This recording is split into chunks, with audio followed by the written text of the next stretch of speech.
क्या होता अगर आपका सबसे बड़ा त्याग आपकी सबसे बड़ी परीक्षा बन जाए?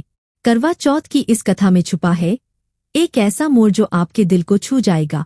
वीरवती, एक निष्ठावान पत्नी जिसने अपने पति की लंबी उम्र के लिए कठिन तपस्या की, लेकिन उसके सामने अचानक एक ऐसा संकट आया जिसने उसकी आस्था को हिला कर रख दिए।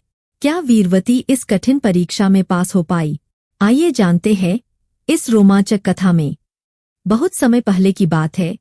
एक राजा की बेटी वीरवती अपने 7 भाइयों की इकलौती बहन थी।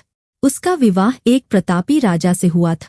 अपनी सुहागिन बहन को देखकर उसके भाई बड़े खुश रहते थे। वीरवती अपने पति से बेहद प्रेम करती थी और उसका जीवन उसकी निष्ठा और प्रेम से भरा हुआ था। हर साल वीरवती करवा चौथ का व्रत रखती थी, जिसमें वह दिन भर भूखी प्यासी रहती और रात को चांद देखकर ही अन्नजल ग्रहण करती। यह व्रत उसकी शादीशुदा जिंदगी का सबसे महत्वपूर्ण दिन बन गया था। वीरवती का दृढ़ विश्वास था कि इस व्रत के पुण्य से उसके पति की लंबी उम्र होगी। एक साल जब वीरवती पहली बार अपने मायके में करवा चौथ का व्रत रख रही थी, तो दिन भर उपवास और पूजा के बाद उसकी हालत कमजोर हो गई।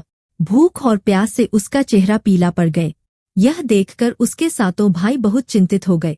उन्होंने अपनी प्यारी बहन को ऐसी हालत में नहीं देखा था। हमारी वीरवती को कुछ हो न जाए, भाइयों ने सोचा। वह उसे इस संकट से बचाना चाहते थे, लेकिन वे जानते थे कि वह चांद देखकर ही व्रत तोड़ेगी। तभी एक भाई के मन में एक चालाकी भरी योजना आ। उसने कहा, क्यों न हम उसे नकली चांद दिखाकर व्रत तुड़वाए। भाइयों ने एक छल रचा। पास के पेड़ पर एक सफेद कपड़ा बांध दिया और दूर से ऐसा प्रतीत हुआ मानो चांद उगाया। उन्होंने वीरवती से कहा, बहन देखो चांद निकल आया है, अब तुम व्रत तोड़ सकती हो। वीरवती, जो पहले ही बहुत कमजोर हो चुकी थी, भाइयों की बातों में आ गई। उसने बिना जांचे परखे अपने भाइयों के कहने पर चांद मान लिया और व्रत तोड़ दिए। जैसे ही उसने पहला निवाला खाया, उसकी नजर सामने से आ रहे एक संदेशवाहक पर पड़ी। उसका चेहरा उदासी से भरा हुआ था। रानी साहिबा, संदेशवाहक की आवाज कांप रही थी, राजा की अचानक मृत्यु हो गई है। वीरवती का दिल धक से रह गए। उसकी आंखों के सामने अंधेरा छा गए। यह कैसे हो सकता था?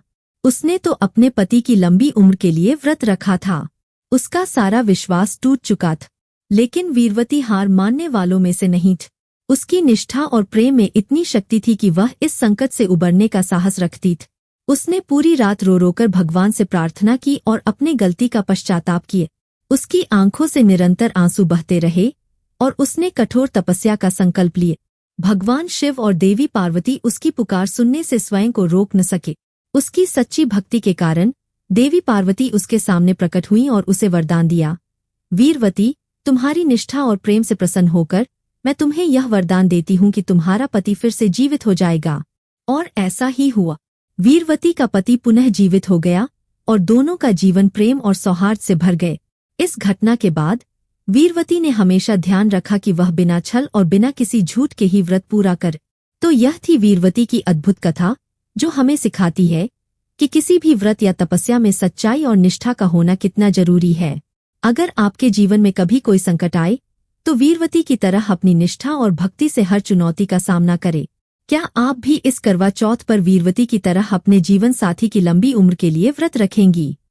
अगर आपको यह कथा पसंद आई हो, तो हमारे चैनल पुण्य ज्ञान को सब्सक्राइब करना न भूलें, ताकि आप ऐसी ही और प्रेरणादायक कहानियों से जुड़े रहें। इस करवा चौथ पर न केवल अपने प्रियजनों के लिए व्रत रखें, बल्कि अपनी निष्ठा और प्रेम से अपने रिश्तों को और गहरा बनाएं।